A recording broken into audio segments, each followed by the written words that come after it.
I just made a $750 mistake. What was it? Stay tuned to find out.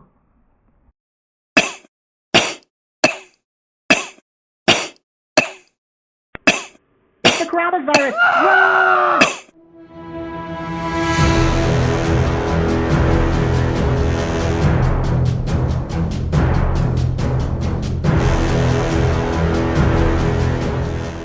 Welcome to the Extreme Channel. My name is Mr. X and we are doing a giveaway. If you want to know how to win one of these two Venom statues, all you have to do is like this video right now and then stay tuned towards the end and we're going to explain more. In the intro, I alluded to the fact that I made a $750 mistake. Does that mean you don't like the statue, Mr. X? Actually, I really do like it, but stay tuned. We're going to talk about that in design. But as I said, this is General Grievous. So General Grievous is an interesting guy. I don't really know a lot about him, and I'm sure there's some Star Wars dick riders watching, and I love you guys. I'm a big Star Wars fan too. I just don't know, what shoe size Chewbacca wore when he was 9. But this guy is part man, part machine. I don't know if he's part man, but he's organic. He knows the Jedi ways from Count Dooku. That's why he has all these lightsabers. And if you don't know who he is and you're watching this, that's kind of awkward too, unless you just came to see me. In that case, I'm telling you, me and you. Back to this guy.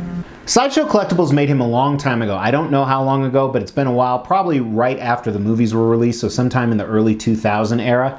And with him, they made 4,000 of these. They made 2,500, which are the collector's version, which is what I have right here. They also made an exclusive. Here is the exclusive. It comes with this cape. That cape is pretty cool. I ended up buying him on eBay, and I'd been looking for him for a long time. And I would rather have the exclusive, but I thought I was getting a steal of a price because I made some huge mistakes. What do I mean by that? Well, the auction was ending while I was in a meeting, so I was half talking to people and bidding on it on eBay at the same time. I ended up paying like $600, and I missed the $150 shipping fee, which was much less than that. I forgot about the tax, all this crap that added on. And then later I'm looking at it, seeing when it's gonna ship, and I noticed they said broken in the description. What the? So that sucks. And I went and looked a little closer. There were 2 or 3 pieces broken. And I know this guy is Italian. Fragile. It must be Italian. As a lot of people will not ship him. They'll only do back alley in-person deals with him. But I ended up getting him, and as I opened him up, I could already tell you that he was packaged horribly. The box wasn't taped up, and there was probably about 15 broken pieces, more than 2 or 3 than the guy originally had on his posting, although he didn't list the breaks. And not only that, but as I was putting him together, and I actually had to take a drill to him to get some things to fit. That's why his arm looks a little bit different than most other ones. Here's a side-by-side picture right here. And the more I put him together, the more I found other pieces that had been glued back on. There's probably 20 different pieces that were either broken when it arrived or somehow re-glued back on him. Now, the reason why this is such a mistake, I really like the statue. Kind of a spoiler, we're gonna do the extreme review, we're gonna rate everything. However, there's no way I can resell him and get even half of what I originally got. So apparently, even though I'm not in love with the character, I'm gonna have to keep this forever. But let's dive into the extreme review. And as always, we're gonna start with concept. And because this is a movie piece, concept is incredibly important. Starting at the base here, it is a very standard museum base with some rock texturing. And I like the fact they didn't really tie him to something because he was on a spaceship, he was on a planet, he was in a whole bunch of different places, he was on a few different planets actually. And as you move up, he is lurching forward. Like he's in battle, he's approaching the Jedi. He had a very funny walk in the movie. So I think they actually captured that in the concept, which is neat.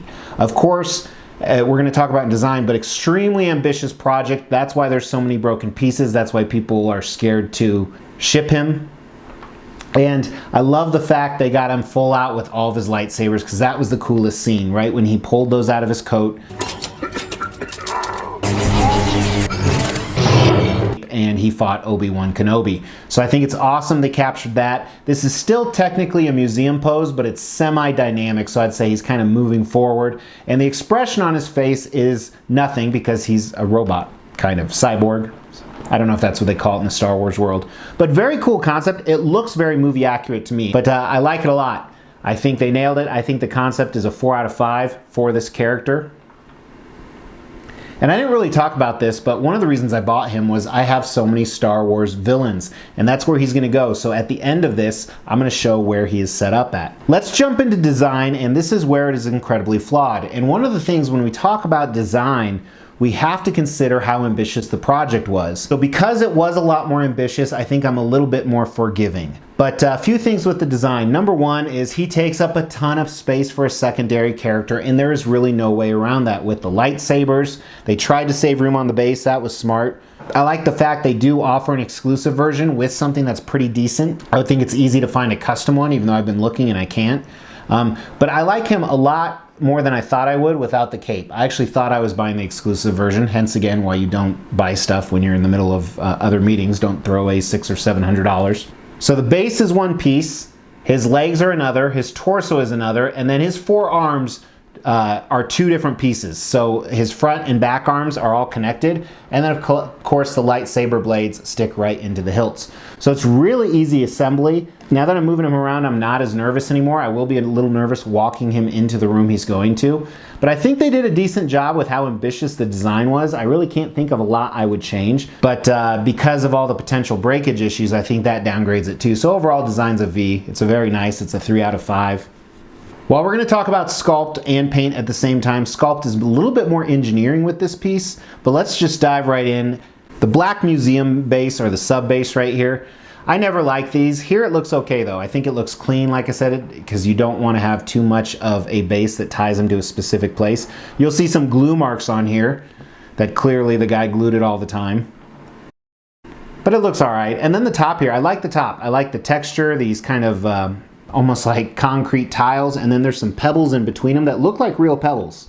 So this looks really good, and I like the fact it's so neutral. The colors look good. And as you move up the general here, essentially you have his robotic armor, which is a mix of grays and blacks and some wear on it. And you can see that, some design, some intricate stuff in there. And then kind of that yellow 1980s kitchen color armor. And this is very accurate to the movie, kind of the piss yellow.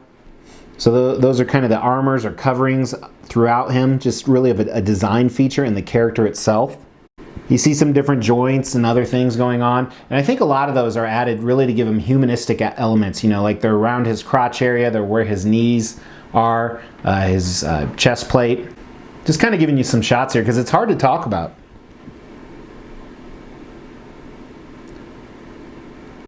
Check out his arms here. Very intricate, very detailed. Here's his fingers. And these are very fragile. I think like 5 of them were broken off. Some of them I haven't put back on yet. The hilts of the lightsaber, I like the fact that they're all different, as they should be, to be movie accurate. Now let's talk about the organic part of him. This is really cool. This is the best part of the statue, and it's really hard to get pictures here, but inside of his chest, kind of what I would assume are like his lungs, and that's why he was always coughing, and his heart. And it's kind of enclosed behind this glass transparent case. You can kind of see his spine. It's really cool, this off brown color. Then he has all these different tubes like his trachea and whatever other anatomical things. I'm not a doctor. Check out his portrait, very movie accurate, very well done. I like the fading in it. I like the, there's almost a little bit of battle damage as well. His eyes, another organic part, one of the best parts of the statue, look really cool. I like the coloring and the sculpt in there. Very well done. So very, very cool. Speaking of the paint and sculpt, I think the paint is, you know, there's nothing amazing about it, but they had to keep it movie accurate, so it's very nice. It's a 3 out of 5 on the paint. The sculpt or engineering of it, I think this is kind of like the design. It's pretty elaborate, so that you give it a little bit higher ranking because of that, and it's done very well. So I'm going to give that a 4 out of 5, a W for a rail. Overall, it's a very cool piece. I see a lot of people selling them, and I think that's due to the fact that there's such a high edition size, so I think that hurts it. He wasn't that popular of a character. I think he was a cool conceptual character, but I don't think they executed him very well, in my opinion. He's kind of annoying in the movies. So overall, I like this a lot more than I thought I would. I'm really torn on the final score. My gut is between a 3 and a 4, a V and a W. Let's just be generous and give him a W. Let's say he's a 4 out of 5. Very cool piece, very different. I think Sideshow did a good job. So I'm gonna let you guys time travel. Here's a picture from the future where he is hanging out with the other villains. I don't know what this looks like, and this is a temporary as I move stuff around. Now, if you want to win those Venom statues, we are giving them away very soon when we hit 10,000 subs. So make sure you have liked this video if you have not already. Make sure you are subscribed to the channel and you have that bell notification hit. And lastly, leave a comment below on what you thought of General Grievous. Was he a character that was awesome? Was he a character that they could have done without? Let me know what you think. But as always, thanks for watching, guys. I'm not going to do any close-up videos of him since he's such an older piece, but I'll talk to you tomorrow. Take care.